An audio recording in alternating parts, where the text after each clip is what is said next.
एक अहद तमाम हुआ है, एक स्याह दौर का इख्तिताम हुआ है और काजी फाइज ईसा आज रिटायर हो गए हैं। आज सुप्रीम कोर्ट ऑफ पाकिस्तान में काजी फाइज ईसा के लिए अलविदाई फुल कोर्ट रेफरेंस का एहतमाम किया गया। इस अलविदाई फुल कोर्ट रेफरेंस में हर मौके पर जगह जगह पर काजी फाइज ईसा को रुसवाई का सामना करना पड़ा और आज मोहतरम काजी फाइज ईसा एक तरफ तो अपनी तारीफों के खुद ही पुल बांधते रहे, जबकि दूसरी जानिब सुप्रीम कोर्ट के जजेस ने काजी को अब तक का सबसे बड़ा सरप्राइज दिया। इस सबके अंदर रही सही कसर जाते जाते जस्टिस मंसूर अली शाह ने निकाल दी है और जस्टिस काजी फाइज ईसा पर अलविदाई रेफरेंस के वक्त एंड उसी वक्त सबसे बड़ा बॉम्बशेल गिराया है। आज का पूरा जो ये अलविदाई रेफरेंस था, मैं इसकी एक्सक्लूसिव डिटेल्स आपके सामने रखूंगा। जबकि दूसरी जानिब बुशरा बेगम के बाद इमरान खान और पाकिस्तान तहरीक इंसाफ के लिए एक और खुशखबरी है। तो आज का दिन सो फार अभी तक जब हम बात कर रहे हैं, पाकिस्तान तहरीक इंसाफ के लिए बड़ी पॉजिटिव डेवलपमेंट्स हैं। सबसे बड़ी और अच्छी खबर तो पूरी कौम के लिए यह है कि काजी फाइज ईसा साहब से अब इस कौम को छुटकारा हासिल हो चुका है और बड़ी कोशिश की काजी साहब ने भी, सिस्टम ने भी, कि काजी साहब को रिटेन किया जा सके, उन्हें एक्सटेंशन दी जा सके, उन्हें आईनी अदालत बनाकर उसका चीफ जस्टिस बनाया जा सके, क्योंकि इस निजाम की गारंटी काजी फाइज ईसा थे। लेकिन निजाम की गारंटी आज जा चुकी है और इस सब के अंदर आज जो काजी साहब के लिए फुल कोर्ट रेफरेंस का एहतमाम हुआ, उसके बाद एक और तकरीब भी काजी साहब ने अपनी अजमत बयान करने के लिए सजाई और इस सब में आज जो जजेस इस फुल कोर्ट रेफरेंस में नहीं आए, एहतजाजन ही आप ये कह सकते हैं, क्योंकि काजी फाइज ईसा साहब जो है उनका जो तर्ज अमल रहा है और जस्टिस मंसूर अली शाह ने जो आखिरी, जिसे आप कहते हैं ना last nail in the coffin, Qazi Faez Isa साहब के पूरे टेन्योर पर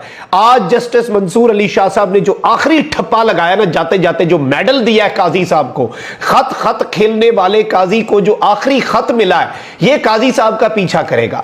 लेकिन आज जो जजेस नहीं आए, जस्टिस मंसूर अली शाह नहीं आए, जस्टिस मुनीब अख्तर नहीं आए, जस्टिस अतर मिनल्ला नहीं आए, जस्टिस आयशा मलिक नहीं आई, जस्टिस मलिक शहजाद जो अभी recently supreme court of Pakistan में आए, लाहौर हाई कोर्ट के फॉर्मर चीफ जस्टिस, वो भी नहीं आए। ये सारे वो जजेस हैं जो आइन पसंद जजेस हैं और जिन पर पूरी कौम को एतमाद भी है। लेकिन ये जजेस काजी फाइज ईसा साहब के रेफरेंस में नहीं आए, तो फिर उसके बाद एडहॉक जजेस को और शरीयत कोर्ट के जजेस को बिठाकर जो कुर्सियां हैं वो फुल की गई ताकि काजी साहब की सुबकी ना हो।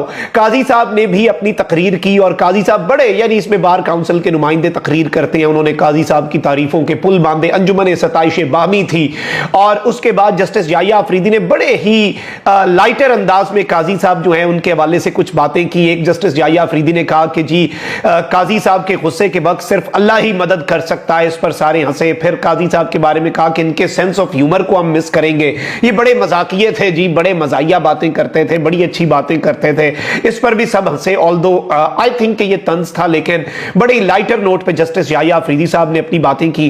काजी साहब ने बड़े आज आप कह लें कि अपनी तरफ से एक्टिंग भी बड़ी अच्छी की। जब उनकी तारीफें हो रही थी तो ऐनक उतार के अपनी आंखों में जो हल्के हल्के अश्क थे, उनके आंसू थे, उन्हें भी साफ किया। फिर खुद आकर उन्होंने अपनी तारीफ की, अपनी अहलिया की बहुत ज्यादा तारीफ की, अपने वालिद की, अपने चचा की, अपने दादी की, अपने पूरे खानदान की तारीफों के पुल बांधे काजी फाइज ईसा साहब ने, क्योंकि और तो किसी ने अब तारीफ नहीं करनी। वो मैं एक लतीफा पढ़ रहा था, इमरान खान साहब के हवाले से एक जुमला कहा जाता है, जब वो वजीर आजम ऑफिस से निकले थे और एक हाथ में डायरी थी, तो खान साहब ने एक बात कही थी कि कोई रह तो नहीं गया जो मेरे खिलाफ ना हो। लेकिन काजी साहब कह रहे होंगे एक हाथ में डायरी पकड़ के जब सुप्रीम कोर्ट से जा रहे होंगे कि कोई रह तो नहीं गया जिसने मुझ पर तनकीद ना की हो और जिसने मेरे तर्ज अमल के ऊपर अपने जो तनकीद के तीर है वो ना बरसाए हो। अब यहां पर मैं आपको ये बता दूं कि काजी फाइज ईसा साहब जो है वो उसके बाद एक उन्होंने बुनियादी इंसानी हुकूक की यादगार जो है वो सुप्रीम कोर्ट में बना रहे थे, वहां पर गए जी, वहां पर शील्ड्स तकसीम की और वो क्रेडिट लेना चाहते हैं काजी फाइज ईसा साहब। मैं आपको ये भी बताऊं, एससीओ समिट के दौरान पूरा पाकिस्तान जब बंद था, ये वाहिद वो मॉन्यूमेंट था जिस पर काम जारी था और इधर कंस्ट्रक्शन चल रही थी, बाकी हर चीज पूरे मुल्क में बंद। कॉन्स्टिट्यूशन एवेन्यू में परिंदा भी पर नहीं मार सकता था, लेकिन कंस्ट्रक्शन जारी थी, क्योंकि काजी साहब को लगता है कि इस तरह से उनका नाम तारीख में लिखा जाएगा। तारीख का कूड़ेदान जो है वो बड़ा बेरहम है, वो इंतजार कर रहा होता होता है बहुत से लोगों का जो इस तरह का तर्ज अमल रखते हैं। काजी साहब के साथ वहां पर जब साफियों ने सवाल पूछे तो काजी साहब बड़े ही डिस्टर्ब नजर आए, गुस्से में नजर आए, और काजी साहब कल से कुछ भी नहीं होंगे और उन्हें शायद अब ये चीज भी हॉन्ट कर रही है क्योंकि वो तो अपनी तरफ से लंबी इनिंग्स खेलने का मंसूबा बनाकर बैठे हुए थे। सबके अंदर रही सही कसर जस्टिस मंसूर अली शाह ने निकाली है। उन्होंने रजिस्ट्रार सुप्रीम कोर्ट को एक और खत लिखा है जिसमें उन्होंने कहा कि दुनिया भर में जाने वाले चीफ जस्टिस को अलविदाई तकरीब देने का रिवाज है। जाने वाले चीफ जस्टिस की खिदमात को अलविदाई तकरीब में सराहा जाता है। इदारों की तरह अफराद के मेरिट्स पर रिवायात इन्हिसार करती है। साबिक चीफ जस्टिस साकिब निसार ने अपने आईनी किरदार की हुदूद से तजावुज किया। इसी सबब जस्टिस साकिब निसार के रेफरेंस में शिरकत ना करने का फैसला किया था। जस्टिस साकिब निसार के रेफरेंस में ना जाने पर 17 जनवरी 2019 को खत में वजूहात भी बताई थी। जस्टिस मंसूर अली शाह ने खत में लिखा कि मैंने ओवरस्टेपिंग पर साबिक चीफ जस्टिस साकिब निसार के रेफरेंस में भी शिरकत नहीं की थी और काजी फाइज ईसा का रेफरेंस भी अटेंड नहीं करूंगा। चीफ जस्टिस पाकिस्तान काजी फाइज ईसा के लिए अलविदाई रेफरेंस में शरीक ना होने की वजूहात भी बयान की। अपने खत में जस्टिस मंसूर अली शाह ने लिखा कि चीफ जस्टिस का किरदार अवाम के हुकूक, अदलिया की आजादी और सबके लिए इंसाफ का तहफ्फुज करना होता है। चीफ जस्टिस काजी फाइज ईसा का अलविदाई रेफरेंस अटेंड न करने की वजूहात मजीद परेशान कुन है। चीफ जस्टिस काजी फाइज ईसा में के रेफरेंस में ना जाने के फैसले पर खुद को मैं मजबूर पाता हूं। जस्टिस मंसूर अली शाह ने लिखा कि चीफ जस्टिस काजी फाइज ईसा शुतुरमुर्ग की तरह रेत में सर रखे अदलिया पर बैरूनी असरात और दबाव से लाताल्लुक रहे और उन्होंने अदलिया में मुदाखलत के दरवाजे खोल दिए। जस्टिस काजी फाइज ईसा ने अदलिया का चेक एंड बैलेंस नहीं रखा और अदलिया का दिफा करने की हिम्मत नहीं दिखाई। मौजूदा चीफ जस्टिस काजी फाइज ईसा को अदलिया को कमजोर करने वालों को ग्राउंड दिया। बहुत बड़ी चार्जशीट कि जी अदलिया के अंदर मुदाखलत पर अपनी आंखें बंद रखी, अदलिया पर मुदाखलत के दरवाजे अपने हाथ से खोले और अदलिया को कमजोर करने वालों को ग्राउंड फराहम किया। उन्होंने अपने खत में लिखा कि काजी फाइज ईसा अदालती रवादारी और हम आहंगी के लिए लाजमी एहतराम कायम करने में नाकाम रहे। वो अदलिया में मुदाखलत पर मिली भगत के मुर्तकिब रहे। काजी अदलिया में मुदाखलत पर मिली भगत का मुर्तकिब रहा। यह बहुत बड़ी बात है। उनकी नजर में अदलिया के फैसलों की कोई कदर और इज्जत नहीं थी।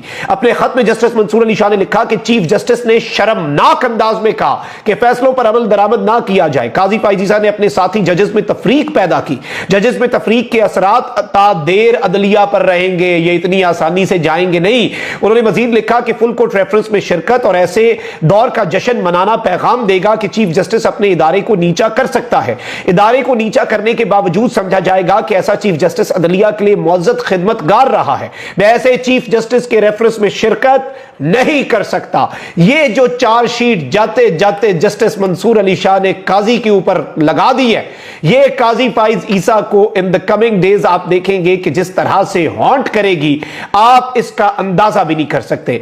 और अब इस सारी की सारी सिचुएशन में एक तरफ तो यह मामला चल रहा है, तो वहीं दूसरी जानिब कुछ और डेवलपमेंट्स भी हुई हैं। पाकिस्तान तहरीक इंसाफ के लिए कुछ मस्बत खबरें हैं। कल खान साहब से मुलाकात भी हो गई। इस्लामाबाद हाई कोर्ट के जस्टिस सरदार एजाज इसहाक खान का शुक्रिया, जस्टिस मियां गुल हसन औरंगजेब का शुक्रिया कि उन्होंने मेडिकल बोर्ड बनाने का और उसमें इमरान खान के जाती मुआलिज को शामिल करने का हुक्म दिया।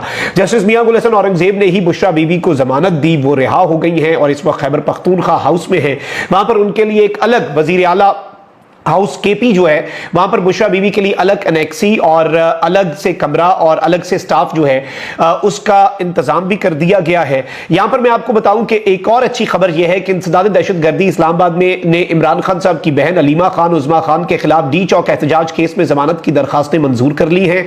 इमरान खान की बहनों को रिहा करने का हुक्म दे दिया है। 20-20 हजार रुपए के मचलकों के एवज इमरान खान की दोनों बहनों की जमानतें मंजूर कर ली हैं और इस सब के अंदर इमरान खान की बहनों की जो जमानत है, उनकी रिहाई है, उसकी रोबकार जारी कर दी गई है और इस वक्त जेल के लिए जेलम जेल में उन्हें रखा गया। वहां के लिए वकला रवाना हो चुके हैं और बहुत जल्द 4 अक्टूबर से लेकर आज के दिन तकरीबन 21 दिन से ये बहनें इमरान खान साहब की गिरफ्तार थी।